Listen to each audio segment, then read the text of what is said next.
Assalamualaikum warahmatullahi wabarakatuh. Perkenalkan, nama saya Safira Rizky Felicia dengan NPM 250420101181. Perkenalkan, nama saya Gisha Wadaniati Rasendria dengan NPM 250420102222. Saya Muhammad Syarliman dengan NPM 250420101998.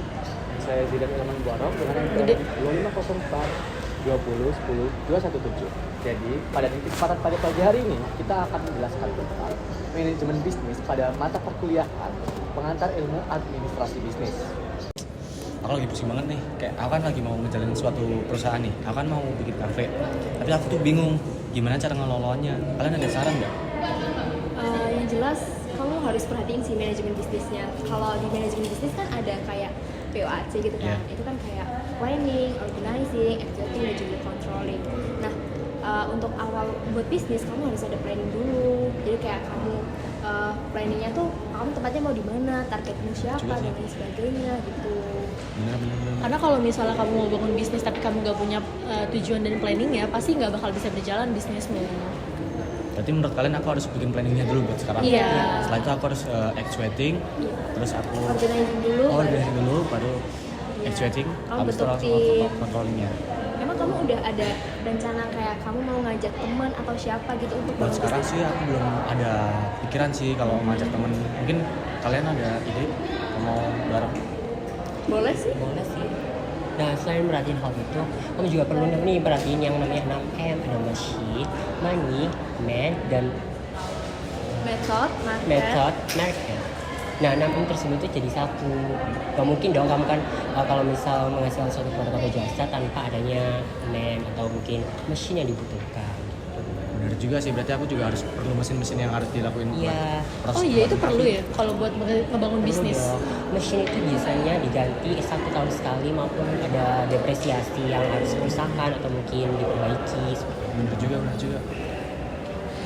Aku sedikit saran sih, yang paling penting itu balik lagi kalau ngajarin bisnis kan yang dicari profit kan. Yeah. Nah, kamu juga harus pinter banget bikin manajemen keuangannya di bisnis yang mau kamu bikin ini. Kalau di keuangannya kamu jomplang atau gak bagus, nanti kamu kedepannya bakalan susah gitu.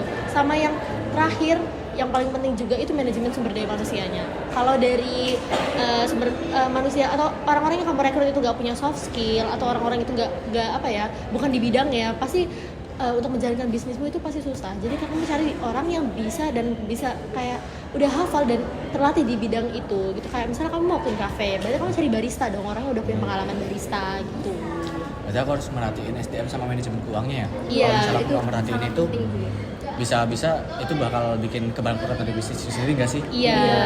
Sama itu yang 6M tadi. Benar. Aku juga baru tahu 6M Iya, itu aku penting juga buat baru tahu bisnis. Iya, soalnya dengan adanya mesin tadi, kita tuh kan sebagai manusia kan berlandaskan etika dan moral. Iya. Tidak hanya manusia yang bisa diandalkan, namun juga mesin tadi gitu. Karena kan di zaman modern juga udah banyak banget Iya, kan. Oh, teknologi digital Iya. ya. Betul. Mesin. Ya udah deh, makasih ya semuanya. Aku mau Iya. planning dulu deh. Makasih teman-teman. Jadi, yang pertama, aku ingin tanya dulu nih. Kalian udah tahu belum sih apa itu manajemen bisnis? Belum. Nah, jadi aku bakal ngejelasin nih apa itu pengertian dari manajemen bisnis sendiri. Yang dimana manajemen bisnis itu adalah sebuah kegiatan yang meliputi suatu perencanaan, pengerjaan, hingga proses mengawasi. Hal tersebut dilakukan pada usaha atau bisnis tertentu.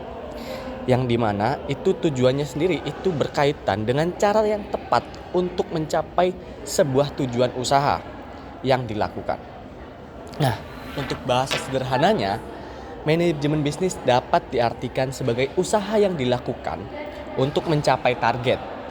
Dengan kata lain, tanpa adanya manajemen, tentunya proses usaha yang dilakukan pun tidak akan bisa mencapai target yang ditentukan. Jadi sampai sini kalian udah paham kan apa itu tentang manajemen bisnis? Paham. Nah, selanjutnya ada fungsi manajemen. Fungsi manajemen ada 4 yang biasa dikenal POAC. Planning, Organizing, Actuating, dan juga Controlling. Nah, planning ini artinya perencanaan. Perencanaan yaitu proses mendefinisikan tujuan dari suatu organisasi. membuat strategi untuk mencapai tujuan, serta mengembangkan rencana aktivitas kerja organisasi. Contoh dari planning yaitu sebuah perusahaan startup teknologi menetapkan tujuan untuk meluncurkan produk baru dalam waktu 6 bulan dengan memiliki tujuan dan strategi. Yang kedua ada organizing atau pengorganisasian. Nah, pengorganisasian ini yaitu suatu tindakan merencanakan dan melaksanakan suatu struktur organisasi.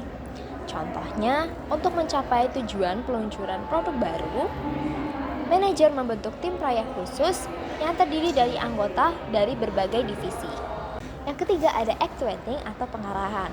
Pengarahan ini yaitu proses dalam membuat rencana menjadi sebuah tahapan dan tindakan yang aktual dalam bisnis. Nah, contohnya seperti manajemen proyek mengadakan pertemuan tim harian untuk memastikan komunikasi yang lancar, proyek berjalan dengan lancar, dan memberikan dukungan dan serta mengenali kontribusi individu. Yang keempat ada controlling atau pengawasan. Nah, pengawasan berperan penting demi menjaga pekerjaan suatu perusahaan agar proses yang berlangsung tidak menyimpang dari perencanaan awal. Contohnya, selama dan setelah proses peluncuran produk, manajer melacak key performance indicators. Selanjutnya ada unsur bisnis meliputi 6 hal yang terbagi. Yang pertama adalah man, money, machine, method, material, dan market. Yang pertama ialah man. Man merujuk pada istilah manusia sebagai entitas pengendali penuh agar berjalannya sebuah bisnis. Tanpa manusia, bisnis tidak akan berjalan. Walaupun sudah ada teknologi yang tergantikan seperti robot dan mesin yang canggih, benda tersebut tidak dapat menggantikan adanya manusia sendiri. Dengan dibekali akal yang berlandaskan moral dan etika, manusia dapat menjalankan bisnisnya dengan mempertimbangkan dari segala aspek yang terdampak. 2. Ada money. Money sendiri meliputi 3 hal yakni 1. Keputusan pendanaan, financing decision. Yang kedua ada keputusan investasi, investment decision. Yang ketiga ada keputusan dividend decision. Komponen utama pelaporan keuangan selain 3 keputusan di atas adalah pelaporan dan analisis yang terangkum dalam laporan keuangan, meliputi laporan laba rugi yang menunjukkan kinerja finansial perusahaan selama periode tertentu dengan rumus pendapatan dikurangi beban. Yang kedua ada neraca, menunjukkan posisi keuangan perusahaan pada satu titik waktu dengan rumus aset sama dengan liabilitas plus ekuitas. Dan yang terakhir ada laporan arus kas, melacak pergerakan kas masuk dan keluar dengan tujuan memastikan bahwa seluruh unsur bisnis mulai dari sumber daya manusia, produksi, sampai pemasaran beroperasi dengan sumber daya finansial yang efisien dan terkontrol. Yang ketiga ada mesin. Mesin ialah alat yang digunakan untuk membuat hasil produksi. Mesin ini biasanya dalam bentuk peralatan atau sistem teknologi yang mendukung agar menghasilkan barang.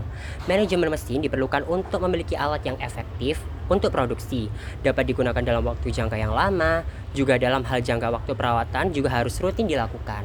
Keempat ada metode. Adanya metode ini berguna untuk memastikan kegiatan dari manusia sesuai dengan prosedur yang standar dalam bekerja. Contohnya seperti membuat peraturan tentang jam istirahat karyawan yang bermanfaat untuk merefresh pikiran mereka agar dapat bekerja lebih baik sesuai jam yang diperlukan. Ada material. Material merupakan bahan atau unsur yang mendukung kegiatan.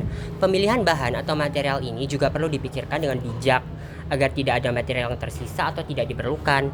Pilihlah bahan dari supplier atau pemasok yang sudah memiliki reputasi yang baik agar nantinya bahan tersebut dapat menghasilkan produk yang lebih baik. Dan yang terakhir ada market.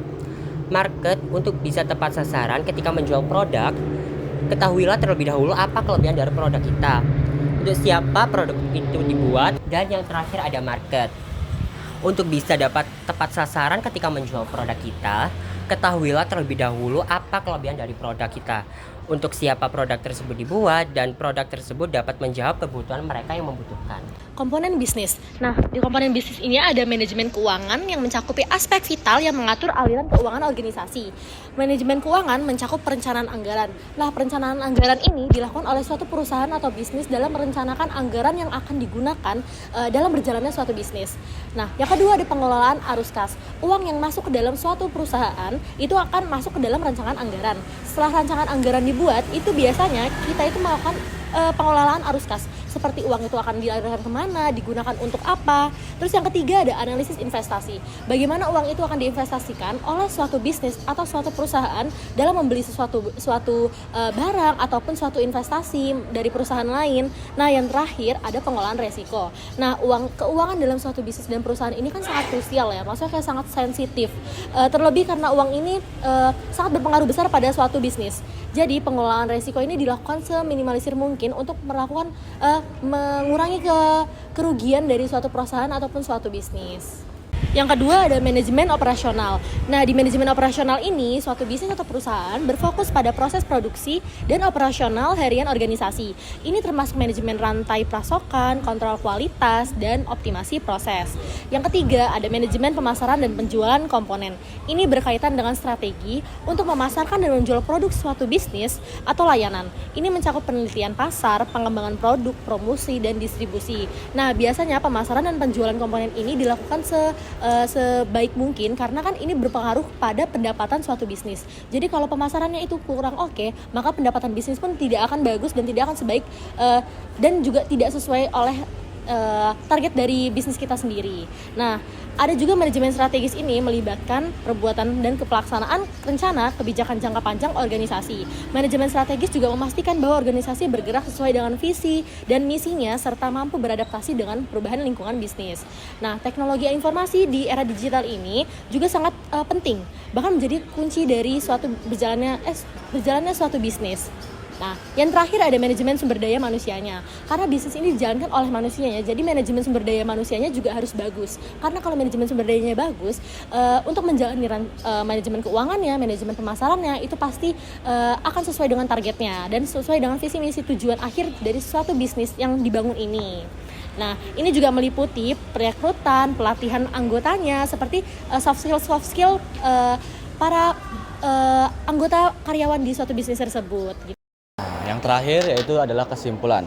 Yang dimana kesimpulan yang kita dapat dari manajemen ini adalah disiplin, ilmu, dan seni yang vital yang beroperasi melalui 4 fungsi inti, yaitu POAC, yang dimana ada POAC, perencanaan, perorganisasian, pelaksanaan, dan pengawasan. Tujuannya adalah POAC untuk memastikan tujuan perusahaan tercapai secara efektif dan efisien. Pelaksanaan fungsi-fungsi ini wajib mengelola dan mengoptimalkan 6 sumber daya utama, yaitu 6M, manusia, uang, bahan baku, mesin, metode, dan pasar, yang semuanya dikoordinasikan secara terpadu melalui berbagai komponen fungsional spesifik seperti manajemen sumber daya manusia, keuangan, pemasaran, dan operasi.